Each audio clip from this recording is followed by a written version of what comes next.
Imagine the ancient world, a place of gods, heroes, and constant conflict. City-states, always jostling for power, needed soldiers, but what if your citizens were too few or unwilling for long campaigns? Enter the mercenary, a warrior who fought not for patriotism, but for pay. Around the 6th century BC, Greek tyrants began hiring outsiders as bodyguards, men with no local loyalties, just loyalty to silver. This marked a radical shift, the birth of professional soldiering in Greece. Suddenly, wealth could buy military power directly. Smaller, richer states could hire the best archers from Crete or the toughest spearmen from Arcadia, changing the balance of power. A new class emerged, wandering warriors, whose only home was the battlefield. These soldiers of fortune left their mark from the Black Sea to Persia. The trend spread. Egyptian pharaohs and Persian kings also hired Greek mercenaries. Greek soldiers now fought for and against their own cities and for foreign empires. The web of alliances and contracts became complex and fascinating. The citizen soldier remained important, but mercenaries were now a powerful force. Warfare was no longer just about defending your home, it was a business. The age of the hired spear had begun. The rules of war and the fate of city-states would never be the same. The mercenary had arrived, and history was about to change. Why would a proud Greek city-state hire outsiders to fight? The answer? Practicality. The traditional hoplite was a landowner with a farm and family. He couldn't leave for long wars. Mercenaries, on the other hand, were professionals. War was their job. They could campaign year-round anywhere for as long as the pay lasted. This gave commanders flexibility. Need to garrison a distant outpost or launch a long siege, hire mercenaries. As warfare became more specialized, mercenaries filled gaps: Cretan archers, Rhodian slingers, Thracian skirmishers. City-states could build custom armies, tailored for each campaign. The brutal math of war also played a role. After devastating conflicts like the Peloponnesian War, there simply weren't enough citizens left to fight. Mercenaries became a grim necessity, replacing lost manpower. They were the standing army most cities couldn't afford to maintain otherwise. Mercenaries allowed Greek states to keep fighting when their own people could no longer bear the cost. They were a pragmatic solution to the growing demands of war. The citizen militia was no longer enough.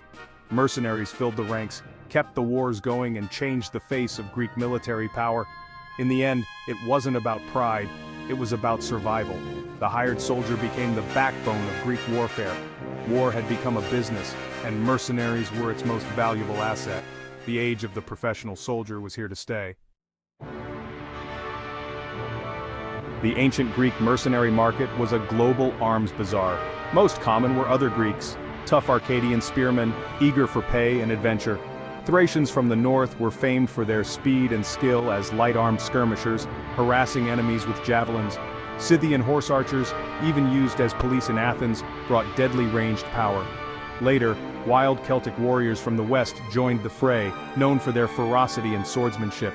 Each group brought unique skills: Cretan archers for long-range fire, Thracian peltasts for mobility, Arcadian hoplites for the main battle line.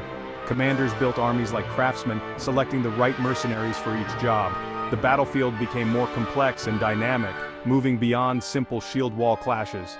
Mercenaries didn't just add numbers, they added new tactics and possibilities. The rise of the hired soldier transformed Greek warfare into a game of strategy and specialization. The mercenary was now an essential tool of war. Arcadia, a rugged land of mountains and hardship, produced some of Greece's toughest mercenaries. With little wealth at home, Arcadian men turned to soldiering, becoming famous hoplites for hire. Their classic Greek fighting style made them easy to integrate into any army's main battle line. Arcadians were reliable, disciplined, and proud, praised by historians like Xenophon. In the legendary March of the 10,000, Arcadians formed the backbone of the force. Their loyalty was to each other and their reputation as elite warriors.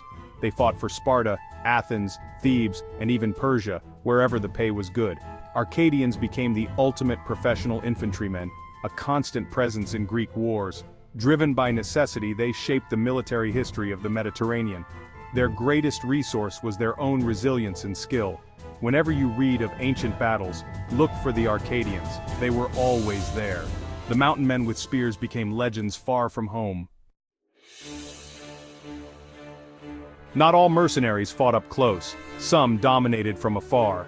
Cretan archers were the snipers of the ancient world, trained from youth and famed for their deadly accuracy. Their composite bows could rain arrows on enemy formations, disrupting and wounding before the main clash. In sieges they picked off defenders from a distance, changing the course of battles. Rhodian slingers, using simple slings, hurled lead bullets with bone-shattering force over incredible distances. Cheaper to equip than archers, slingers were a cost-effective way to add ranged power. Together, Cretan archers and Rhodian slingers set the standard for ancient ranged warfare. They proved that battles weren't just won by spears and shields, but by the unseen projectiles that flew through the air. Commanders who hired these specialists gained a crucial edge. The mercenary's bow and sling became as important as the sword. Distance became a weapon, and the masters of it were always in demand. The battlefield was no longer just a place for close combat. It was a deadly arena of range and precision. The story of the 10,000 is the ultimate mercenary adventure. In 401 BC, Persian prince Cyrus the Younger hired over 10,000 Greek mercenaries, including many Arcadians, to seize his brother's throne. Promised riches, they marched deep into Persia, smashing the enemy at Cunaxa. But Cyrus was killed, leaving the Greeks stranded, leaderless, and hunted in hostile territory. Most armies would have collapsed, but these were professionals. They elected new leaders including Xenophon, and decided to march home, north, through unknown lands, to the Black Sea. Their journey, the Anabasis, became a legend, fighting through deserts, mountains, and hostile tribes, adapting tactics to survive. After months of hardship, they finally reached the sea, proof of their discipline and resilience. The 10,000's march showed the world the power of the Greek mercenary.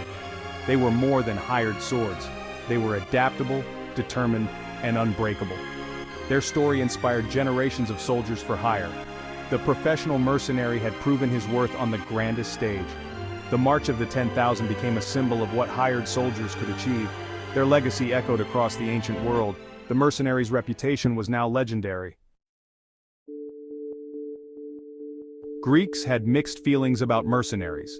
On one hand, they were essential, filling military gaps and helping win wars. On the other, they were seen as rootless, fighting for money, not for home or honor. The citizen soldier was the Greek ideal, fighting for family and freedom. Mercenaries, loyal only to their paymaster, were often viewed with suspicion. Philosophers like Plato criticized them, seeing mercenaries as a sign of a society in decline. Orators called them troublemakers, profiting from war and chaos. Cities relied on mercenaries but also feared them. What if they turned on their employers? This created a paradox. Mercenaries were both necessary and distrusted.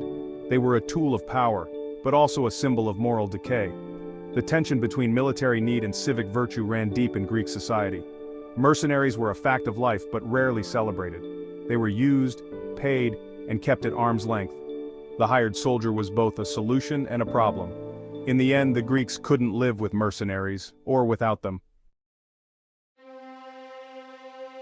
The Peloponnesian War changed everything for Greek mercenaries. Before, hired soldiers were just supplements. After, they became essential. Athens, with its vast empire, hired thousands of mercenaries to garrison cities and fight distant wars. Even Sparta, the ultimate citizen army, eventually turned to mercenaries as their numbers dwindled. The war's length and brutality created a generation of professional soldiers. When peace came, these veterans had no farms to return to, so they became mercenaries for hire. Leaders like Cyrus the Younger could now recruit entire armies of experienced Greek warriors. The Peloponnesian War accelerated the shift from citizen militias to professional armies. Mercenaries were no longer a last resort, they were the new normal. Greek warfare had changed forever. The age of the hired soldier was in full swing. The battlefield would never be the same. The story of Greek mercenaries didn't end with the Peloponnesian War, it was just beginning. In the 4th century BC, mercenaries dominated Greek battlefields, deciding the fate of cities and empires.